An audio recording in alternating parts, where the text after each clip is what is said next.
Have you ever looked at someone incredibly intelligent, a doctor, a lawyer, an engineer, and wondered how they could be struggling with money? It seems counterintuitive, right? If you're smart enough to master complex subjects, you should be a pro at managing your finances. But the reality is, intelligence doesn't guarantee financial success. In fact, sometimes it can be a major handicap. Today, we're diving deep into the psychology of money to uncover why smart people make terrible financial decisions. This isn't just about common money mistakes, it's about the hidden behavioral finance traps that even the brightest minds fall into. By the end of this video, you'll understand the investor psychology that separates the wealthy from the broke, and you'll have a clear roadmap to rewire your own financial habits.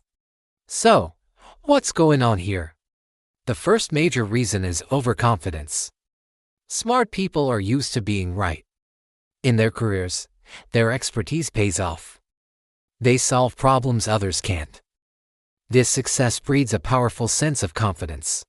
But when it comes to the stock market or personal finance, the rules are different. The market doesn't care about your IQ. It's driven by a chaotic mix of economics, global events, and pure human emotion. An intelligent person might believe they can outsmart the market. They'll pick individual stocks, try to time the dips and peaks, and dismiss proven strategies like long-term index fund investing as too simple or for amateurs. This overconfidence bias leads them to take unnecessary risks, convinced they see patterns that no one else does. The tragic irony is that their belief in their own intelligence becomes their financial downfall. This is a classic case of the wealth mindset versus poor mindset. The truly wealthy often embrace simplicity and humility, while those who think they know it all end up losing.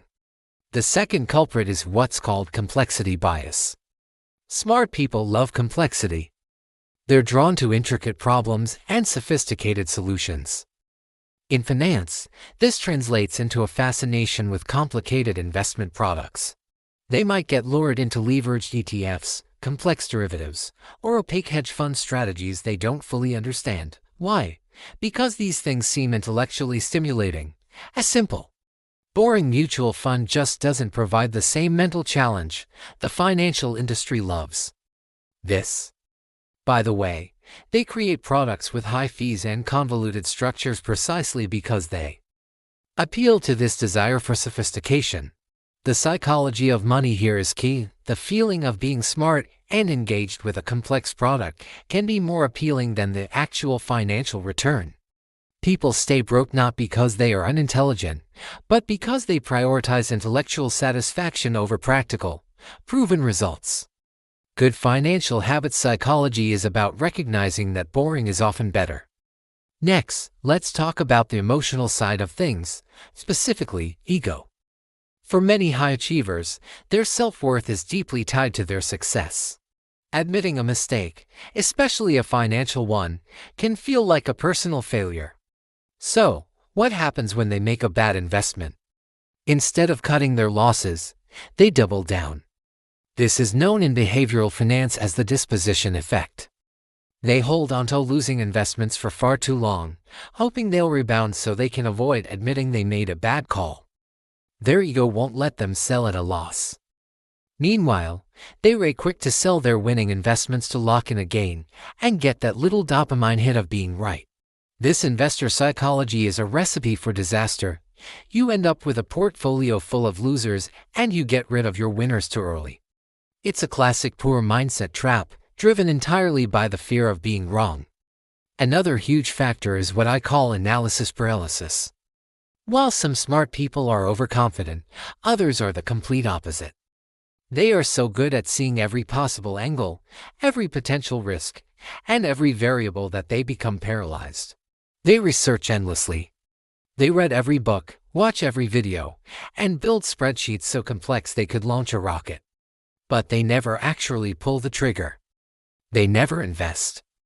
The fear of making a less than perfect decision keeps them stuck on the sidelines, holding all their money in cash. While they are busy analyzing, inflation is silently eating away at their savings. Their intelligence, which is a tool for seeing possibilities, becomes a cage that prevents them from taking action. This is one of the most subtle reasons why people stay broke.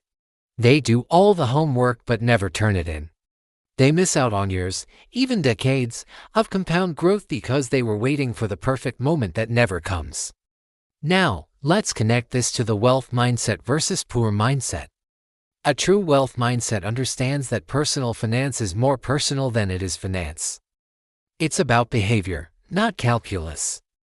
Warren Buffett famously said that investing is not a game where the guy with the 160 IQ beats the guy with the 130 IQ. Success is determined by temperament and discipline.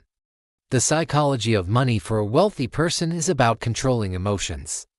It's about automating good decisions, like setting up automatic monthly investments, so you don't have to rely on willpower.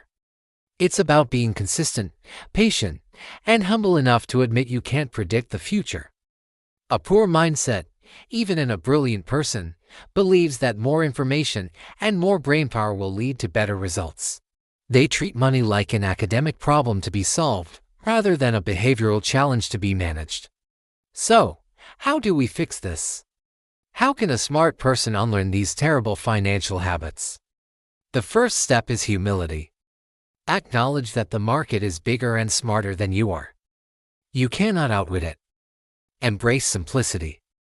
The most effective investment strategies are often the most boring ones. A low-cost, diversified index fund portfolio has consistently outperformed the vast majority of active, genius fund managers over the long term. Forget the complex, exotic investments. Stick to the basics. Secondly, you need to systematize your finances. Automate everything. Set up automatic transfers to your investment accounts every single payday.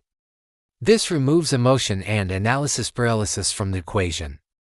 The decision is made for you, by your past, smarter self. This is the cornerstone of good financial habit psychology. Thirdly, you must conquer your ego. The best investors are great at admitting when they are wrong, and they do it quickly. See a bad investment for what it is, a sunk cost. The money is gone. Your job is not to make it back in the same investment. Your job is to reallocate that capital to a better opportunity. Create a rule for yourself, like selling any stock that drops by 20% from your purchase price, no questions asked. This takes your ego out of the driver's seat. It forces you to make a rational decision instead of an emotional one. This shift in investor psychology is what separates the amateurs from the pros. Remember, the goal is to build wealth, not to be right all the time. Finally, redefine what smart means in the context of money. Being financially smart isn't about complex calculations or picking winning stocks. It's about understanding yourself. It's about knowing your own biases, your emotional triggers, and your weaknesses. It's about having the discipline to stick to a simple plan, year after year, through bull markets and bear markets. It's about focusing on what you can control: your savings rate, your diversification, your fees, and your own behavior. This is the real psychology of money. It's a journey of self-awareness. When you master your own mind, you master your money. Intelligence is a powerful tool, but like any tool, it can be misused. By understanding these behavioral finance traps, you can start using your intelligence to build wealth, not destroy it. So, if you've ever felt that you should be better with money given how smart you are, I hope this helps. It's not about your IQ. It's about your financial habits, your mindset, and your ability to control your own worst enemy, yourself. Start simple, stay consistent, and let your intelligence serve your financial plan, not sabotage it. Thank you so much for watching. If this video opened your eyes, hit that like button and subscribe for more deep dives into the psychology of wealth. I'll see you in the next one.